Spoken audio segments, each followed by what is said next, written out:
आज की वीडियो में बात कर रहे हैं जेबी से के बारे में, जेन बैप्टाइस्ट से, जिन्होंने ट्रीटाइज ऑन पॉलिटिकल इकोनॉमी में 1803 के अंदर एक लॉ दिया जिसका नाम था, जो बहुत फेमस लॉ है, जेबी से का law, says law. Says law क्या कहता है? वन लाइनर है।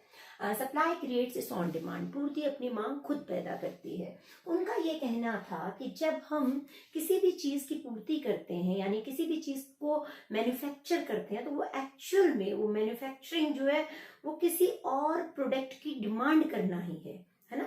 या तो हम अपने सेल्फ कंजम्पशन के लिए किसी चीज को पैदा करते हैं, या फिर करते हैं उसको किसी और कमोडिटी से एक्सचेंज करने के लिए। तो बेसिकली सप्लाई जब आप किसी प्रोडक्ट की करते हैं तो डिमांड उसके अंदर से ही इमर्ज होती है। इसी को उन्होंने बार्टर सिस्टम और मॉनेटरी सिस्टम में भी एक्सप्लेन किया बाद में रिकार्डो ने।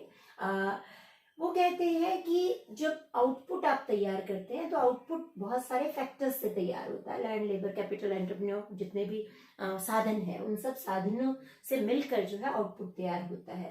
तो जब आउटपुट तैयार होता है तो उसके बदले में फैक्टर इनकम जाती है। जैसे मैंने मान लो कार की मैन्युफैक्चरिंग की है, 100 करोड़ का मैंने प्रोडक्शन किया है, तो 100 करोड़ के बराबर ही फैक्टर इनकम क्रिएट होगी, है ना। किसी लैंड को मैं जो है रेंट दे रही हूँ, लेबर को वेजेस दे रही हूँ, एंड सो ऑन। जो बच गया वो मेरा प्रॉफिट है।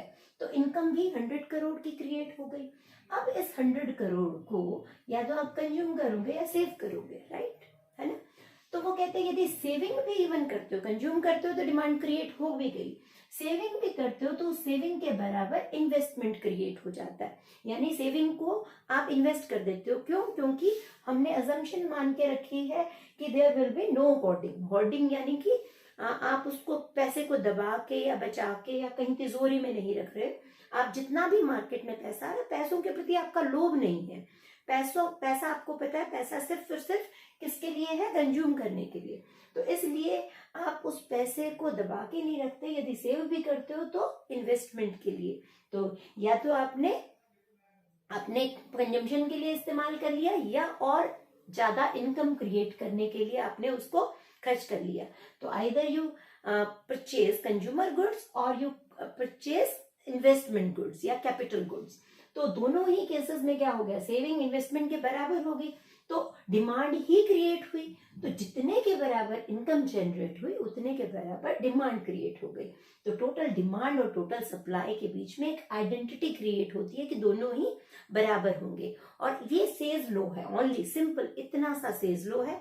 और सेज लो की इम्प्लीकेशंस क्या है कि जनरल ओवर प्रोडक्शन नहीं होगी, जनरल अंडर प्रोडक्शन नहीं होगी, यानी उत्पादन ना तो ज़्यादा बढ़ेगा और ना ही घट जाएगा। जितनी ज़रूरत होगी उतना ही उत्पादन होगा। और एक बात और कि ऑटो एडजस्टमेंट, अपने आप चीज़ें होती रहेंगी इकोनॉमी में प्राइस मैकेनिज्म के बेसिस पे। और जनरल अनएम्प्लॉयमेंट भी नहीं होगी।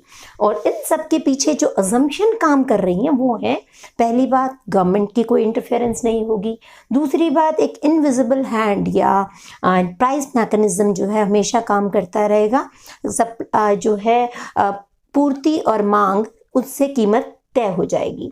मनी न्यूट्रल है, मनी का कोई रोल नहीं है। मनी का काम सिर्फ और सिर्फ ट्रांजैक्शन को फैसिलिटेट करना है, यानी कि आसान बना देता है विनिमय को, ठीक है। फिर कोई बचत नहीं कर रहे आप। बचत मतलब यानी कि होर्ड नहीं कर रहे हो। बचत तो कर सकते हो पर होर्डिंग नहीं कर रहे हो। तिजोरी में जमा करके आप पैसे को ब्लॉक करके कहीं नहीं रखोगे। लॉन्ग पीरियड का ही ये पूरी थ्योरी, इवन क्लासिकल थ्योरी जो है वो लॉन्ग पीरियड से ताल्लुक़ रखती है। मार्केट की एक्सपेंशन जितनी चाहे उतनी हो सकती है, लिमिटलेस एक्सटेंशन हो सकती है मार्केट में। और एक बहुत बड़ा जो पिलर है क्लासिकल थ्योरी का और सेज लो का, कि प्राइसेस, वेजेस और इंटरेस्ट रेट ये हमेशा फ्लैक्सिबल रहेंगी। इनको जब चाहें आप ऊपर नीचे कर सकते हैं। जब भी मार्केट में कोई डिस्टर्बेंस आती है तो इनको ऊपर नीचे करके हम मार्केट को वापस से इक्विलिब्रियम वाली पोजीशन में ला सकते हैं। अब इसका क्रिटिसिज्म है। क्रिटिसिज्म में मेनली वैसे तो 1900 से ही क्रिटिसिज्म शुरू हो गया था, पर 1936 में जब केन्स की किताब आती है तो उससे और ज़्यादा इसका मतलब पब्लिकली इसका पता चल जाता है कि ये थ्योरी उतनी वैल्यू नहीं रखती है जितने की समझा गया था। पहली बात तो ये एक्सेप्ट की जाती है कि मनी जो है उसमें स्टोर ऑफ वैल्यू भी होता है, यानी कि हम फ्यूचर के लिए मनी को स्टोर करके रख सकते हैं। मनी का सिर्फ ट्रांजैक्शन का ही पर्पस नहीं है, सिर्फ एक्सचेंज के ही काम नहीं आती, बल्कि उसका फ्यूचर कंजम्पशन के लिए आप उसको सेव कर सके रखेंगे। फिर 1929 में जो फेलियर हुआ सिस्टम का, ग्रेट डिप्रेशन आया, तो उसने भी जो है प्रैक्टिकली ये बता दिया कि सप्लाई डिमांड क्रिएट नहीं करती है। उस टाइम अनएम्प्लॉयमेंट भी हुआ और ओवर प्रोडक्शन भी हुआ, पर उसके बावजूद और उसको टैकल भी नहीं किया जा सका। तो इसलिए 1929 ने इस थ्योरी को मतलब प्रैक्टिकली फेलियर करार कर दिया। देन कम्स वेज के बारे में। वेज के बारे में जेबी से और क्लासिकल इकोनॉमिस्ट ये मानते थे कि वेज को कम कर दो, वेज ऊपर नीचे जाएगी तो अनएम्प्लॉयमेंट को या ओवर एम्प्लॉयमेंट को हम ठीक कर सकते हैं। लेकिन बाद में ये माना गया कि ये एक डबल एज्ड वेपन है, कि दो धारी तलवार है। यदि आप वेज कम भी करते हैं तो एट द सेम टाइम क्या होगा, वेज को कम करोगे तो डिमांड भी तो कम होगी ना, लोगों के पास पैसा कम हो गया तो वो कम डिमांड करेंगे, तो इसलिए वो भी नुकसानदेह होगा। तो सप्लाई डिमांड कैसे बराबर होंगे। सेविंग और इन्वेस्टमेंट को जहां इन्होंने रेट ऑफ इंटरेस्ट के साथ जोड़ा, तो केन्स ने इस पूरे लॉ को कम्प्लीटली जो है बकवास करार किया और उन्होंने कहा कि सेविंग और इन्वेस्टमेंट कभी भी जो है रियल फैक्टर्स से नहीं ट्रीट किए जाते, तो रेट ऑफ इंटरेस्ट से वो उनकी इक्वालिटी को नहीं क्रिएट किया जा सकता। बाद में हम किसी और वीडियो में केन्स की थ्योरी की चर्चा करेंगे, तो उसके बारे में डिटेल में भी बात करेंगे।